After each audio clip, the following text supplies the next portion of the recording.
Evening. Welcome to Courtyard Conversation with the Grays. I'm Andre and this is Timberly, and we're from Living Our Priorities, where we help you make time for the things that matter most in areas of faith, family, and work. As you can tell, our conversations is going to be in the kitchen tonight, but there's a purpose. There is a reason for that. We wanted to get on and connect with our community, what's been going on, and the heart behind our newly released product, the Medical Binder Worksheets. Yes. If there's anything we want you to get out of tonight, there are two important things we hope you get. Number one is to not ignore a medical diagnosis that you may have, Right. that you might be reluctant with and dealing with.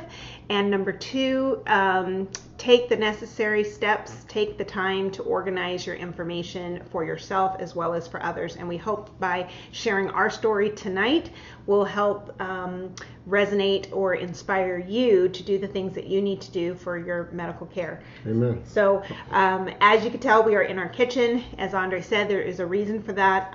Some of the things that we do to try to keep ourselves organized where our health is concerned is done in the kitchen. So we thought that this would be the best place to share and show that to you. But I guess the best place to start is actually what took place prior to COVID that actually led us to where we are right now. As you know, as a family, we are walking through some chronic illnesses.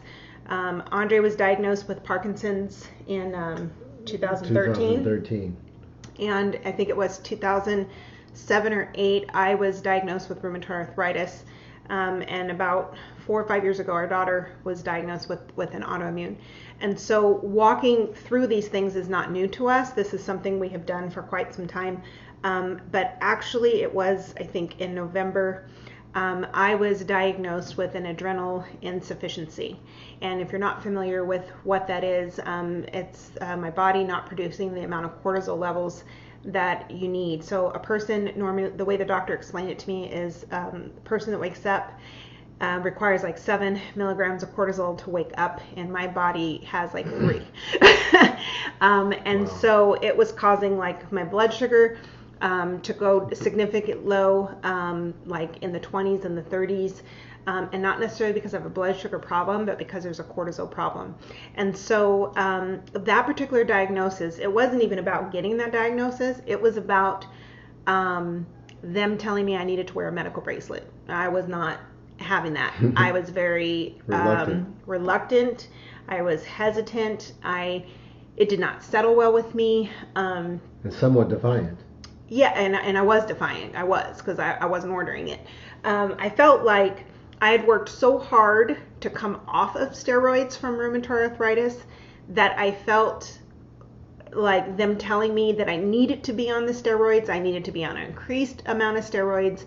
And then I need to put a dog tag on me to let people know that I have this condition. I just was not having it. And so I just ignored it in a sense. I took the steroids, but I didn't want to tell anyone, and I didn't want to wear a bracelet. That was like November, December. And then in January, was right? That was right before COVID. Wow. And then in January, when our kids got COVID, I ended up with COVID.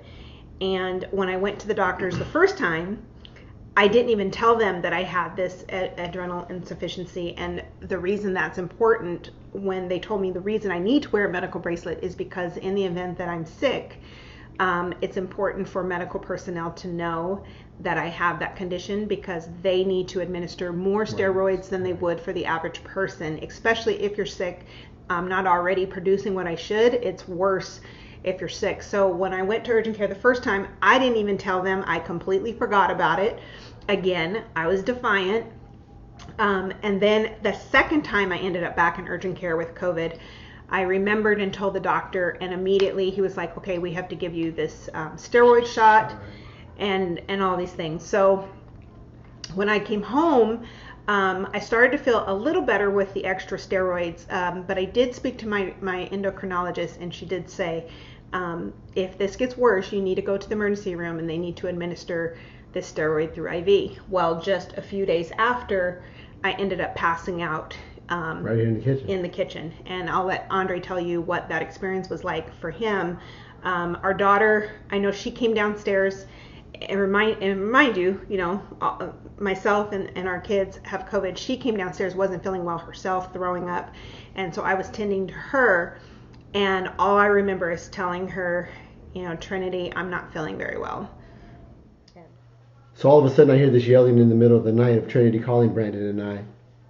So we came rushing down the steps, and we turned the kitchen corner, and there's Trinity holding Timberly all alone, and we're like, oh, like we're just shocked because Timberly wasn't coherent. So I immediately rushed into Trinity, relieved her, and she went to the cabinet to grab the information to call 911. Mm-hmm. And before you know it, about 10-15 minutes later, 911 was here. And before that, we had to lay you down on the ground, on the kitchen floor, and that's where you kind of came to. But by you waking up, Trinity was already on the phone with 911. Yeah. Yeah, and I just remember waking up and seeing her talking to the paramedic with my information, and I was still like, what the heck is going on? Right. But you were shocked. We were shocked. But I was so proud of her to see her knowing that she was sick herself. Yeah, I think what happened is adrenaline kicked in. Because obviously we took her to the hospital after that, but she just kind of zoned in, got the information, knew where to go, got it, called 911. Right, which is that's what was key, and I know that. And yes, our daughter was actually admitted to the hospital that same morning, just a couple hours later. And when I talked to her, she was like, Mom, your eyes were wide open and you weren't responding. You weren't coherent at all, babe. She just went into gear, and just like I said, so thankful. We took the time. It may not have looked the way I wanted it to look as it does now in these nice, pretty little binders, but the information was organized enough where she knew where to find it, and that's what's most important. Is don't ignore your situation and organize it in a way that you can find it and somebody else can find it in the event of emergency, which is why every family should have the Medical Binder Worksheets, because it's not about if something will happen, it's when it happens. Because James 1 verse 2 tells us that when we fall into trouble of any kind, when we fall into trials and tribulations of any kind, not if but when. And so that's preparing us. We should be prepared. Absolutely. Not surprised, but prepared. So so even though I was resistant to doing the things that I should have done, we're very organized people, as you know, and we had enough put together that Trinity knew where to find that information. And when I woke up, the paramedics was here, and they had my list of everything. And so, needless to say, I did order my bracelet. Not happy about having to wear it, but it's wisdom. But I know that it was, if this would have happened when I was alone, that could have been a whole nother story. So much so that I took all the extra steps that I needed to. There's an emergency shot I should be carrying, so I actually ended up ordering a kit to keep in the car, in my purse, with my emergency shot. And the medical binder that we put together, we were actually putting one together for our family because of all the medical stuff we have going on. But then when we were sick with COVID, we kind of had it just sitting in piles because I didn't have enough energy to get it all together. But we all knew it was coming because of the appointment I had just recently had. Well, after that incident, it kind of put a fire that it needed to be done. Because had this happened, or we were around somebody else or alone, it's important to have this information handy, which is why and organized, which is why we did it. And so what it taught us was, one, ignoring a medical diagnosis is not the answer. It is not. It is not. Ignoring it, it's not going to go away. You have to deal with it. It does not mean claiming defeat. Although it feels like that sometimes, but it doesn't mean we're claiming it, though. Right. We're recognizing it and we're moving forward and doing taking all the necessary precautions to prevent something like that night from happening again. Yeah. Or if it happened, a quicker response where everybody knew where to go to get the information to call 911. Yes. So, not ignoring, your situation, deal with it head up, and take the time to get your medical information organized for yourself, as well as everybody else knowing where to find that information in the event of an emergency. We took the time to put all that information together and have a centralized location where everyone can find it. And the Medical Binder Worksheets that is available, we also put together a medical information card to carry in your wallet. It will print front and back. You can put 4 on a page. And so after that situation, I placed mine in the back of my my kit that has my shot, as well as there's a place for it in the inside, as well as in my wallet. And so... And note, those fit in men's wallets also. Yes. Right. Andre has it in his wallet. We actually took the time to get ours laminated for the ones that are in our wallet.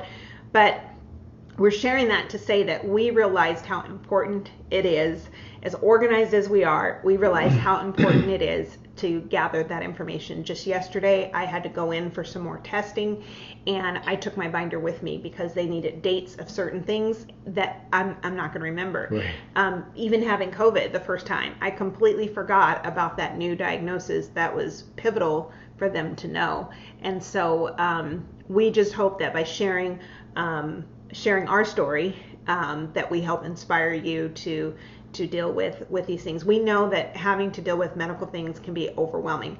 I mean, I'm going to show you our medicine cabinet.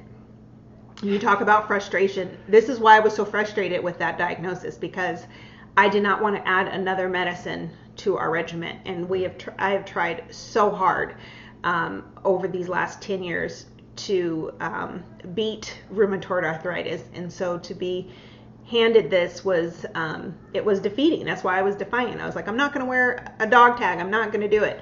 But having to do all these things is not peaceful. It's not something we want. So our medicine is behind this cabinet, but it's organized, and you probably can't see it good with the lights, but it's organized. And when we come in it, it's peaceful, but then we close it so we don't have to stare at it, because that can weigh you down. Walking through a medical diagnosis can be overwhelming, but it doesn't have to be. You can walk in perfect peace when you walk with Jesus and have organization. So if you haven't looked at the Medical Binder Worksheet, we encourage you to click the link in the description of the post so that you can check it out. And remember to subscribe to our YouTube channel so you'll be notified when a new video drops. Now go live your priorities.